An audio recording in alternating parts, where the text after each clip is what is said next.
we see if Jesting plays Zarya, or if they'll have somebody else playing Zarya, and for certain the last thing should be some sort of ranged, consistent damage, I would think at least. Things that are still up, Vala is gone, Li Ming is still available. It's so interesting to see the win rates of heroes just in the past couple of days for ones that have been picked a lot. Tychus was one of them. He was picked all over the place between the beginning to the end, but at the end of yesterday... Prepare yourself, guys, for what you're about to say. This is ridiculous. This is He had only won 1 of the 10 games had been picked in. 1 out of 10! 1 out of 10 by the end of yesterday. Do you guys realize how ridiculous that is for a dude who's been running stats and heroes in a long time? I have never seen a hero be so picked competitively and have such a bad start. Like outside of well, you played 3 games as Lily and it didn't work out that well. I even didn't believe my own spreadsheet. I went through and counted the games. Yeah, because I couldn't believe it. He's not doing too hot. Rhaegar, the final pick here. I do like the Li Ming on the side of teammate. They are not going to be running that solo that you were kind of questioning before. Right. Again, another triple melee composition here on the side of teammate. B-Step running a duo frontline with a duo backline. What are you thinking? What are your thoughts seeing the draft? Did you feel suddenly that B-Step suddenly has the upper hand, that they're going to come out of nowhere here? Or is it just another Artanis game and things kind of flop? I want to see them contest temples. Yeah. Please contest temples. Battle. Okay. Fight it out. Let's go. No more of the passivity in the early game. Please, let's see it. What about you? I'm frustrated. I am frustrated as well. I agree. It's much like we've seen Galeforce struggle from that in the past as well when trying to find themselves after the adjustment with Fan. Like, teams finding who they are as their rosters come together and making the efficient decisions sometimes is a bit of a struggle, and it is frustrating to see. But I don't look at that draft as suddenly I'm like, well, things were changed, right? And it's just kind of the same pattern here. It feels like today so far. Yeah, it's just so frustrating, I think, because of the players on the team. Okay. We know the potential. We know the potential. They have 3 people who won BlizzCon 2 years ago. So the potential is there. It's just like, it's time. Actually, yesterday was time, but it's time now. It's definitely time now. It's never too late, really. No, exactly. Okay. Yeah, I very much agree. But just looking at the draft that we see out of the side of teammate, it's a rinse and repeat of what they've been prioritizing when it comes to heroes, when it comes to just overall playstyle, and it's not like we see too major of an adjustment on the side of B-Step to be like, well, at least we get to see a different composition. We haven't seen Leoric against them yet. We have. We've already seen Artanis too. The only major difference is that Tychus got busted out when we see a secondary Falstad. But I don't think that really... I don't look at... Again, B-Step's not the team that goes, well, at least you have the globals out macro. They're going to be really good at just buying time, getting experience elsewhere. That's not their strengths here. So, and even if the team fight gets brought to teammate, they have a good team fighting composition too. Yeah. They have good synergy between ETC and Malfurion. So let's see how it works. Is this it? Is this the game that takes us to game number 5? Can B-Step bring it back, or will Team 8 take it home? Never mind, we had a player disconnect, so we can talk about it just a little bit more. Picnic the DC. No, yeah, I don't really have much else to say, to be honest. I've seen B-Step make the trend. They've established what their playstyle, their thought process is within the Bestify that we were able to see them against Galeforce Esports. There were a couple of problems. They don't seem to be adjusted today. There's a couple problems when it comes to draft, I think, and there was no major difference. And the biggest sign for me of just kind of struggle or maybe even turmoil is just the choosing the map for 3 times in a row after the last 2 were unsuccessful shows the thought process. I instantly after the second one would be like, all right, guys, it's obviously not a map problem. Like, we have something wrong in our philosophy right now in draft, and they did almost nothing different really compared to some of the other games. So let's consider the composition though of B-Step, because when you really look at Leoric plus Tychus, even Artanis potentially at 16 have tank busting capabilities where they could just try to blow up ETC. Maybe Zarya once personal barrier is down, try to bait that out and then take her down. They've got some potentials there, yes? Yes. It's not that it's so lopsided that there's no hope, right? Like, right. The compositions are reasonably well-rounded. They don't have any over-excelling things to the map objective itself. It's just, I've seen this already happening. Why should I expect it to be any different unless there was a major change? Well, let's hope that changes there. Guys, we're going to take a short break. Thank you for our patience, and when we return, game number 4 between B-Step and Team 8.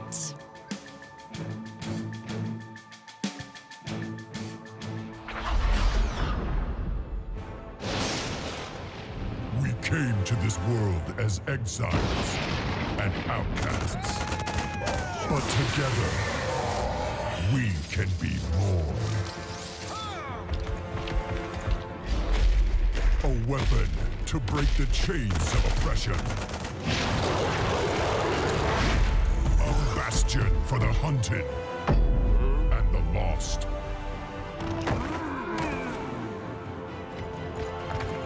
A family bound by blood and honor.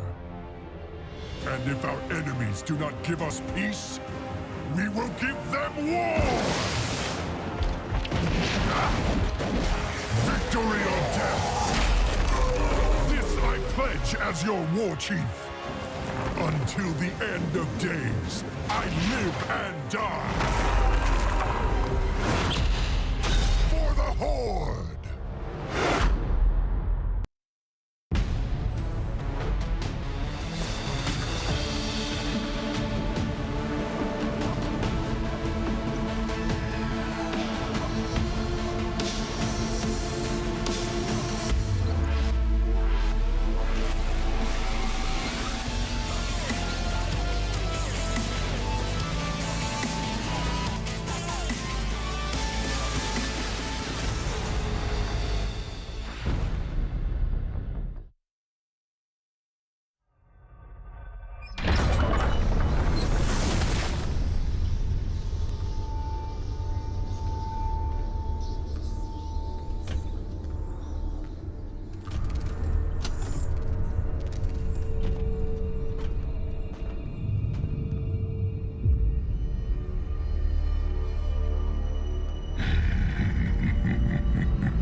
Fresh meat.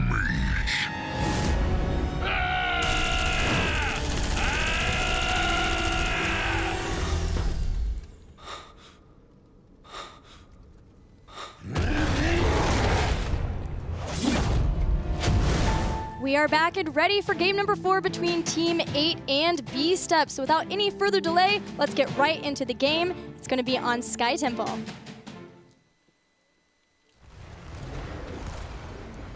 Okay, here we go. Sky Temple in the blue.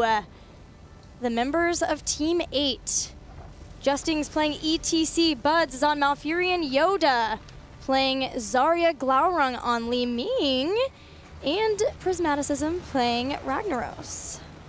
Glaurung on Li Ming. Not something I expected to say. And on the red side is going to be B-Step here. We're going to have King Caffeine playing the Leoric. K1 Pro playing Falstad. Tychus being played by McIntyre. APM on Rhaegar. And Artanis is going to be played by Idri. I'm just going to say it right now, I've never expected an era where in the top 8 of North America we would have such lack of definition within roles.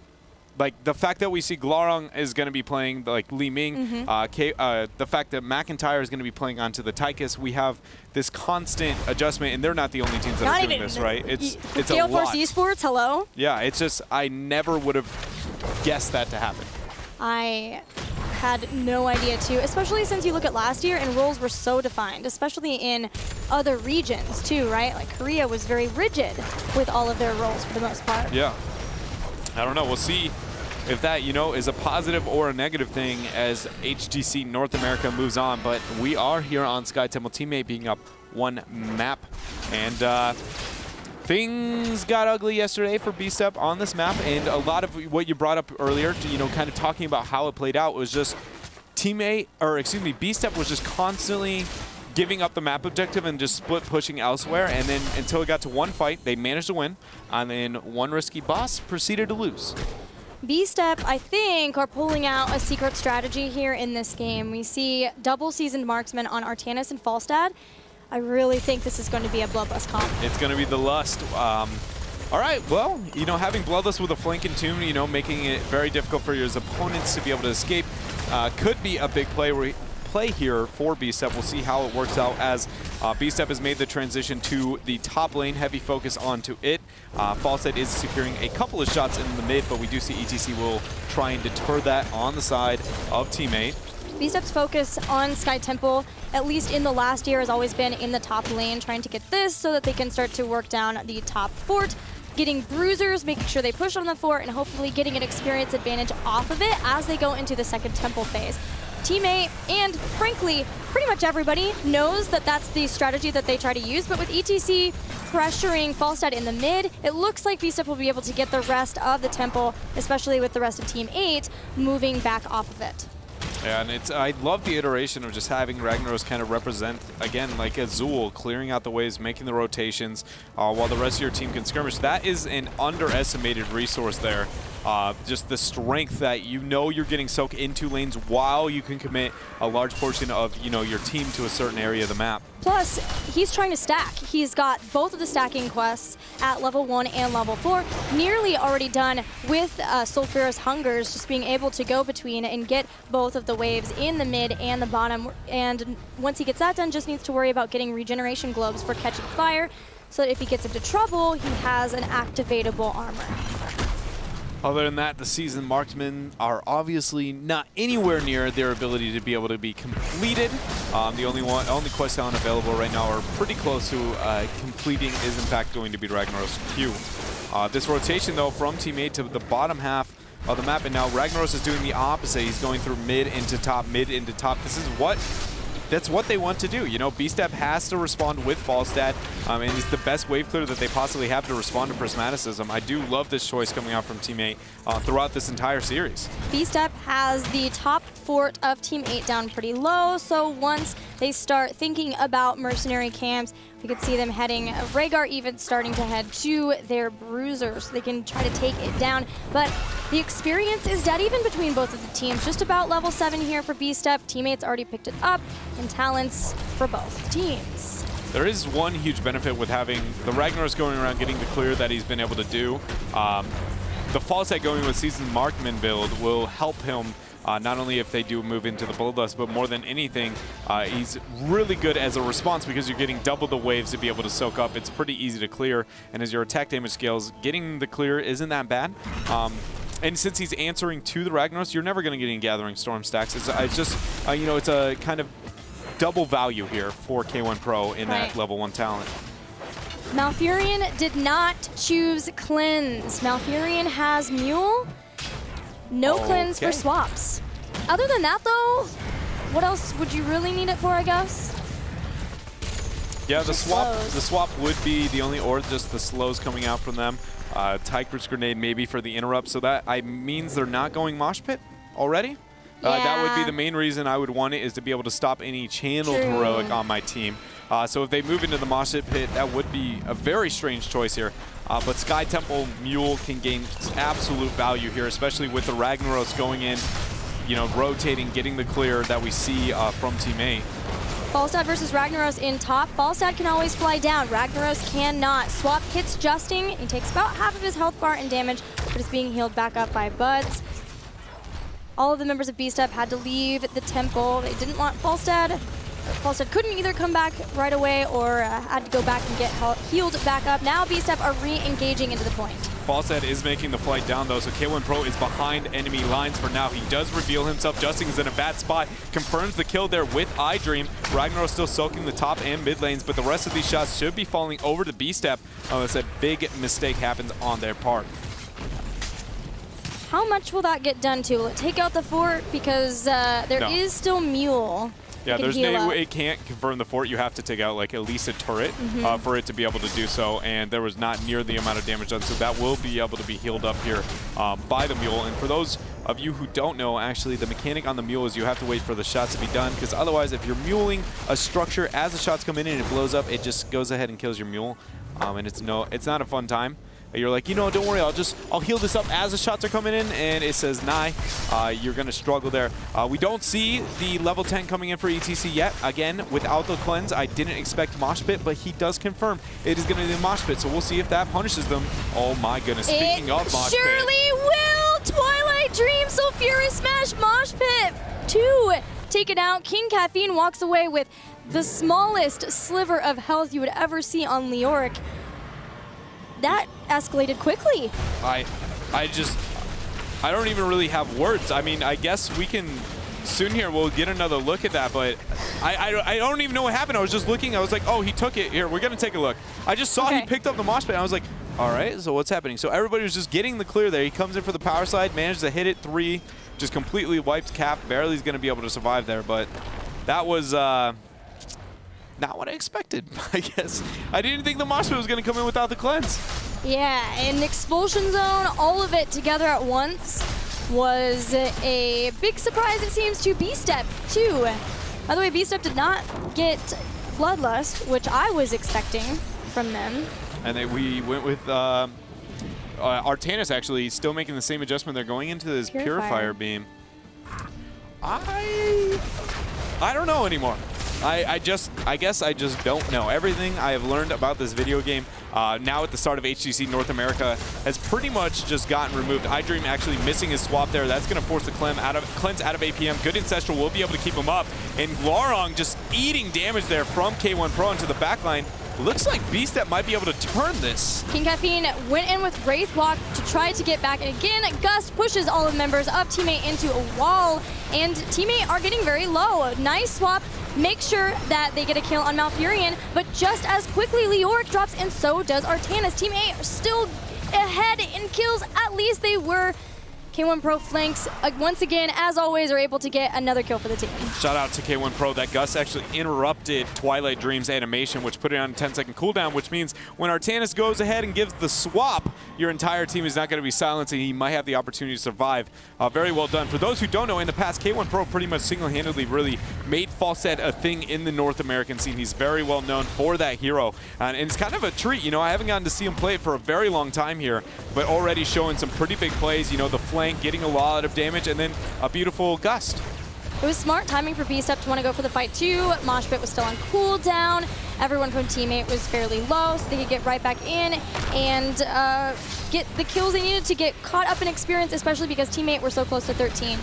Now, Temples have shown once again, B-Step moving around. Here comes K1 Pro. He's off to the side. Yeah. So is King Caffeine. They have their heroics. They could use them. Yeah, there goes the Entomb, the Gus on top of it as well. And Yoda by himself is not maybe the target you want. Justin eating a lot of damage there from McIntyre.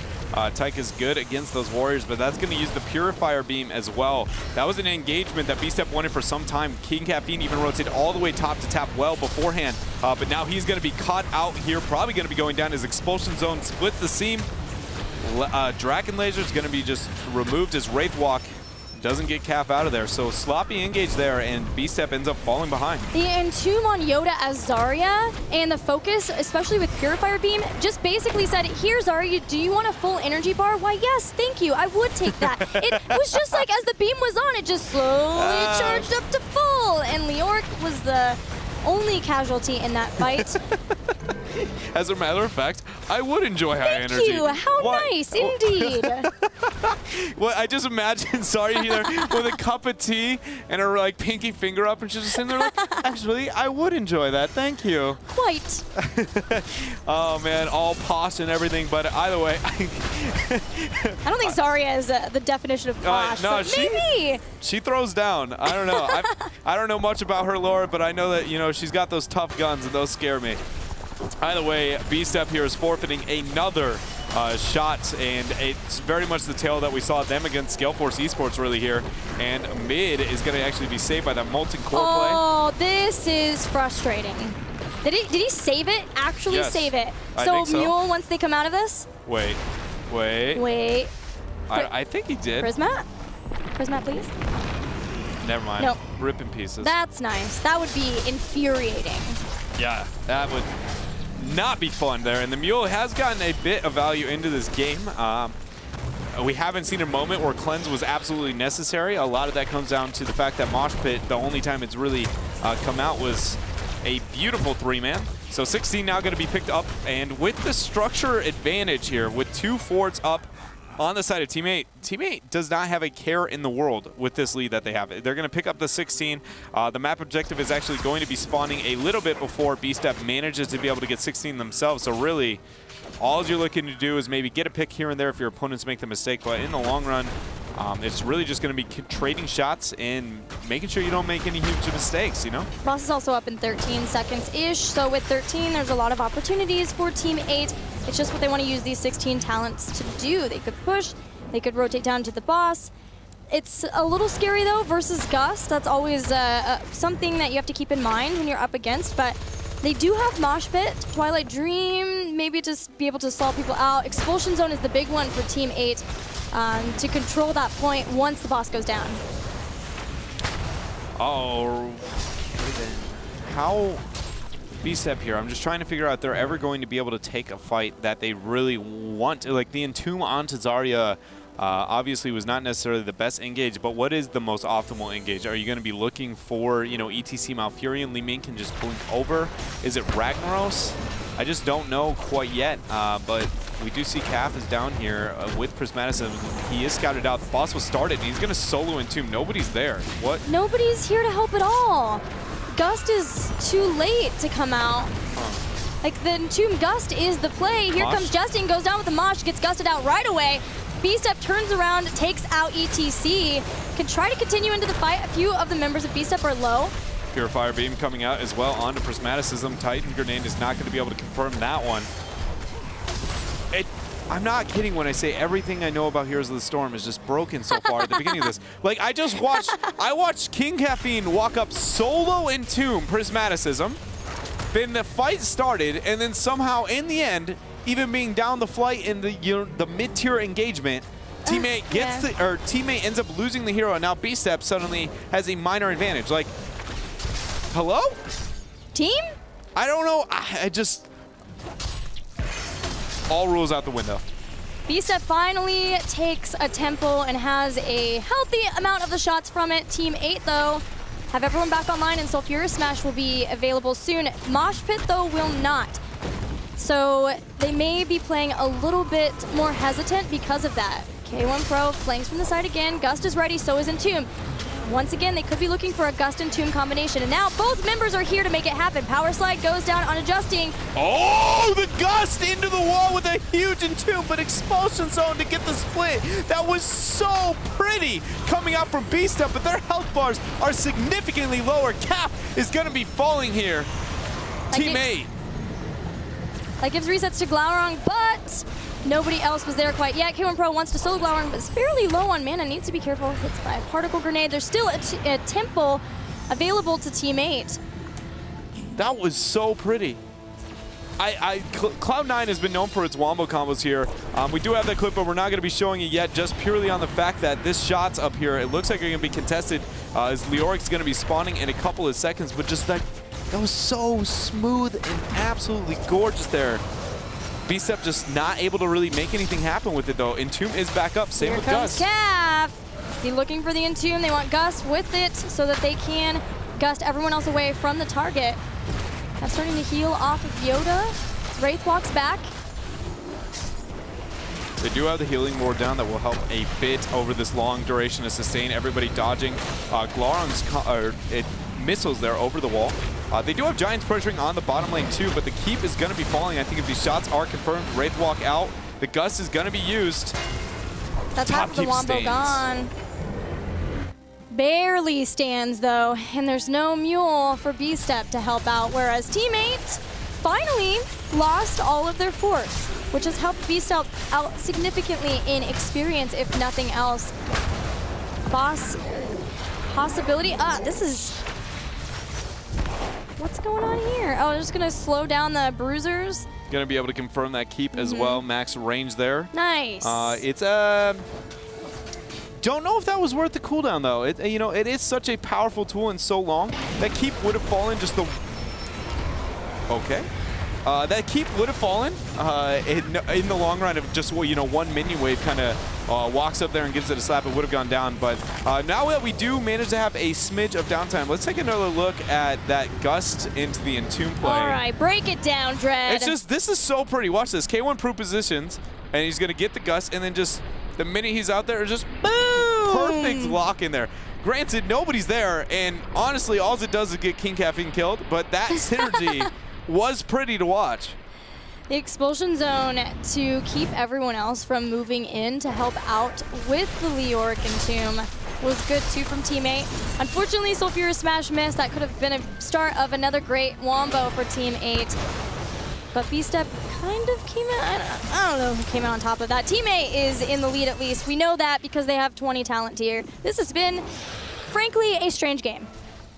Strange series, all rules again are just continuously going out the window. 20 advantage for Team 8. So B-Step, what is the thought process going to be? It's going to be backing out Soak. Falstead's working onto the top lane. I don't think they're going to be able to get that 20 tier until at least halfway, maybe 3/4 through the shot. So Falstead is confirmed to be able to finish his season markman though, so that will help a little bit in the attack world.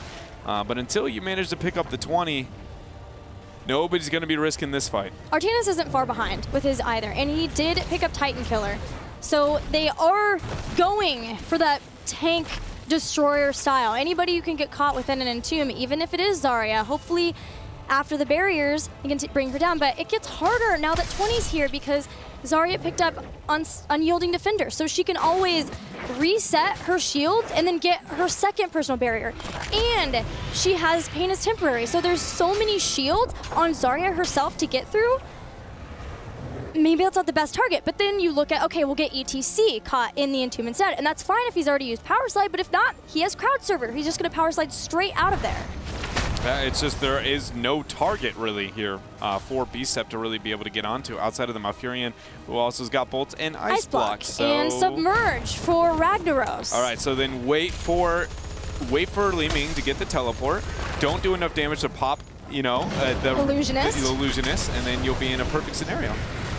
That's not hard to do, right? To perfectly calculate that accurate amount of damage without confirming the kill on the target. Cakewalk. Easy. In my world, I like to call that freelo. This could be an Entomb. Yes, to choke it out there. We'll see if it really gets them anything, as 20's been picked up for both sides, but the laser instantly killed Gilly. iDream's looking in, maybe for a swap. Gets hit by an orb. Cap gets hit by the Power Slide. Twilight Dream. There is a Tour Bus as well as Sulfurous Smash, but great Ancestral Heal keeps iDream alive. Unfortunately, this is not the healing for Falstad. King Caffeine is low too. Look at the health bars of Team 8. They are just fine and chasing down everyone else from B-Step. A boss. Looks like it'll be the victory spoiled for B-Step, or for Team 8. Yeah, and there are no tools left on the side of B-Step to even contest that here. Leoric coming back might be something you have to concern, but I don't think he'll even make it in time.